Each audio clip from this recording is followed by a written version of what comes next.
pobreza choca quando histórias de vida têm destaque em meio aos números frios das estatísticas. Índices, pesquisas costumam ser apenas mais um punhado de informações em meio a tantas outras que consumimos o tempo todo. Mas quando vemos o rosto da pobreza em situações limite, como guerras e desastres naturais, por exemplo, sobretudo quando as fotos dos jornais ou as imagens de TV chegam até nós dando mais dramaticidade ao contexto, nos sensibilizamos, uns mais, outros menos.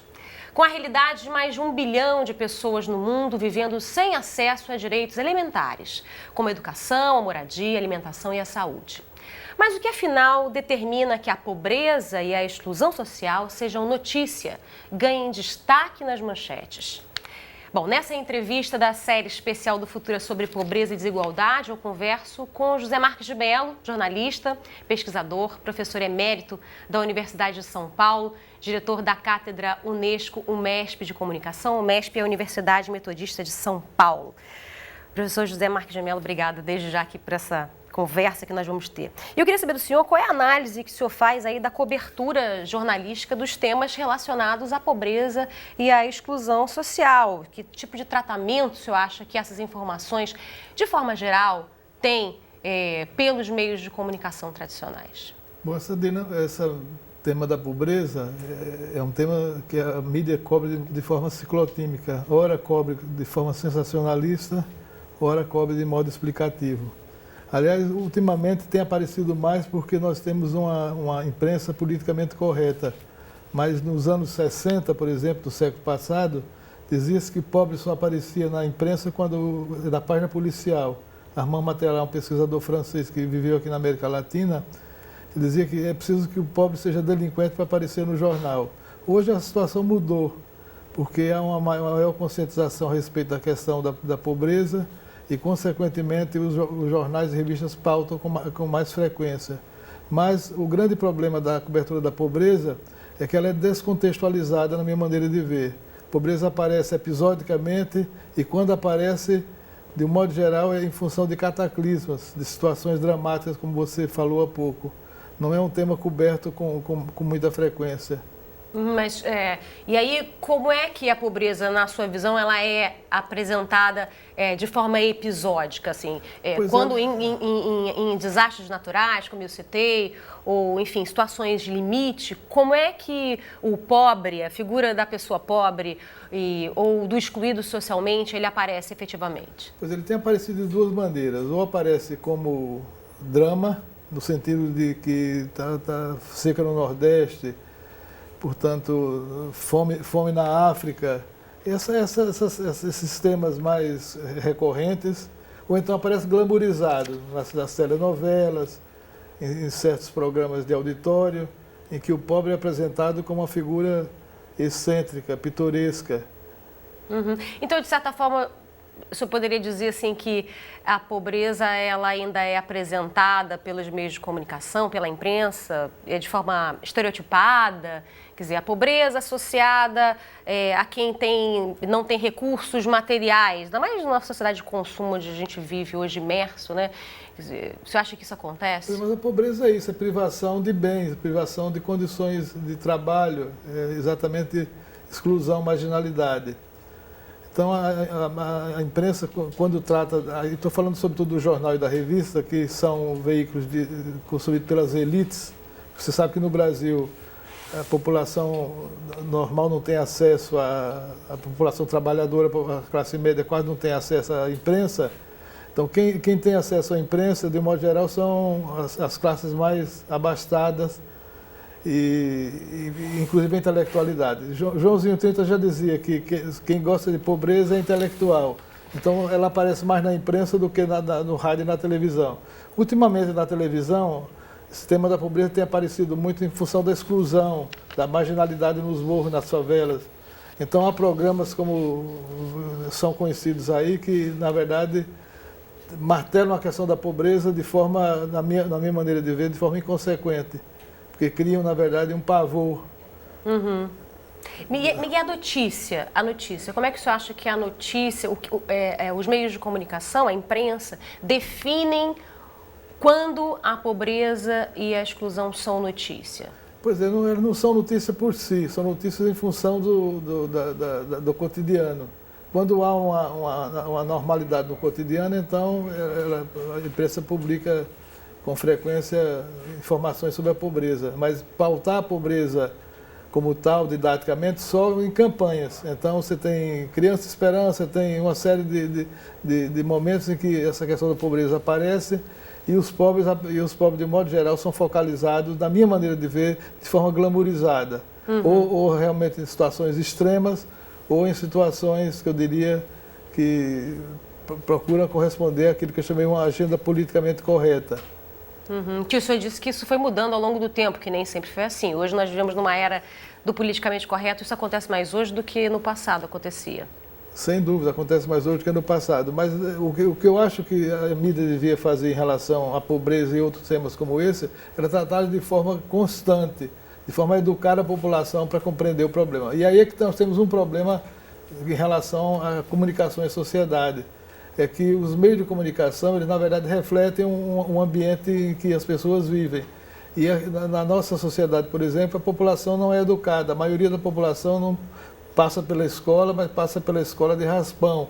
Consequentemente, não acumula conhecimento suficiente para desejar outro tipo de coisa. Então, quando a pobreza aparece, ela aparece episodicamente porque as pessoas não querem se ver na televisão. Mas... A maioria das pessoas, na verdade, enfrenta situações de privação. Mas eu quero lhe fazer uma provocação. Assim. O senhor acredita que isso, de alguma forma, isso esteja mudando de forma significativa de, sei lá, 10 anos para cá, de 15 anos para cá? A gente tem menos gente na pobreza, né, no Brasil.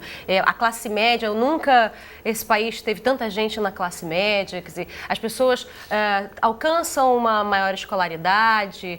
Então, esse movimento todo por que o país passa tende a modificar essa imagem que a comunicação, que os meios de comunicação fazem da pobreza e da exclusão social, até porque o senhor fala que, né, é um espelho do que é a sociedade está mudando. Então, consequentemente, a forma de retratá-la também está nesse caminho de mudança?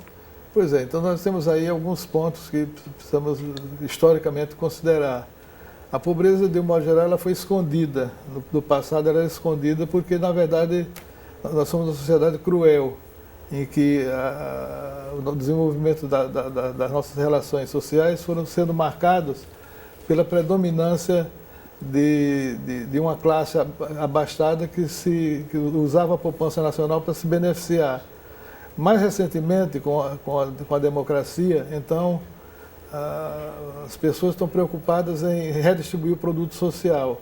Nessa redistribuição do produto social é que a questão da pobreza aparece. Agora, eu particularmente vejo essa questão como uma questão...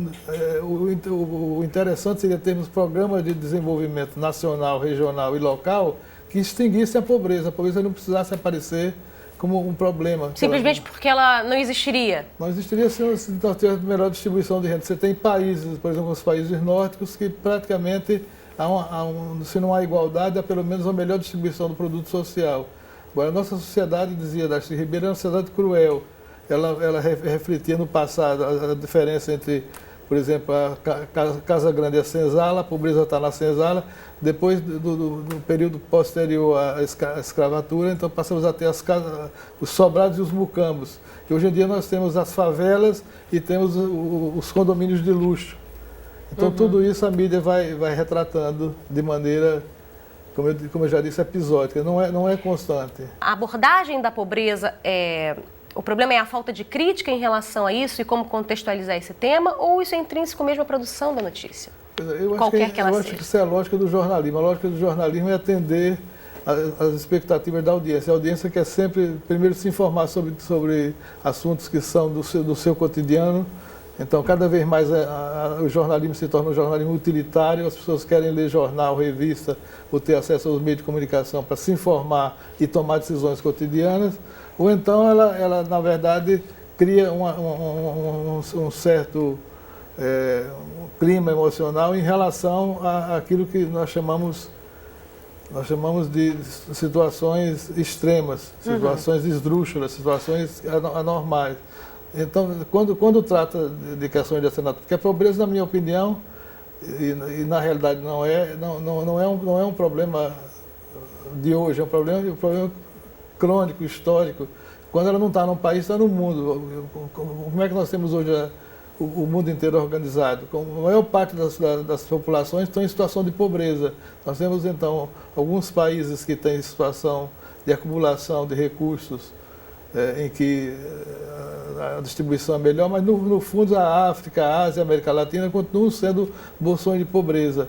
E isso a imprensa não trata de modo a mostrar que há, entendeu, essa injustiça social, essa distribuição desigual da economia. Uhum. O senhor vê diferença na cobertura dos temas da pobreza e da exclusão social pelo rádio, pela televisão, pelos impressos e pela internet, principalmente? Pois é, eu vejo mais um problema de gradação, porque, como eu disse há pouco, a imprensa, o jornal, revista, o livro, etc., são veículos de comunicação hoje, ainda hoje, no caso brasileiro, quase exclusivo de uma faixa muito pequena. Essa faixa escolarizada, essa faixa mais bem educada, porque o acesso à mídia não depende só da disponibilidade de meio de comunicação. Você muitas vezes tem uma profusão de informações que são divulgadas e a população não tem acesso. Mas mesmo com o aumento da escolaridade da população, mesmo com a inclusão digital que vem avançando no Brasil? Mas a inclusão digital, ela é um pouco...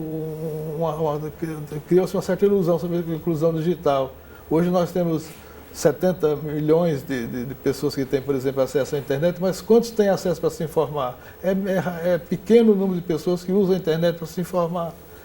A internet é usada muito mais com funções hedonísticas ou utilitárias do que propriamente para informação. Se você vai em qualquer dessas lan houses que você encontra aí na periferia, as crianças estão lá pegando joguinhos e outras coisas mais engraçadas. Mas, na verdade, não é para buscar informação. A mesma coisa são os adultos.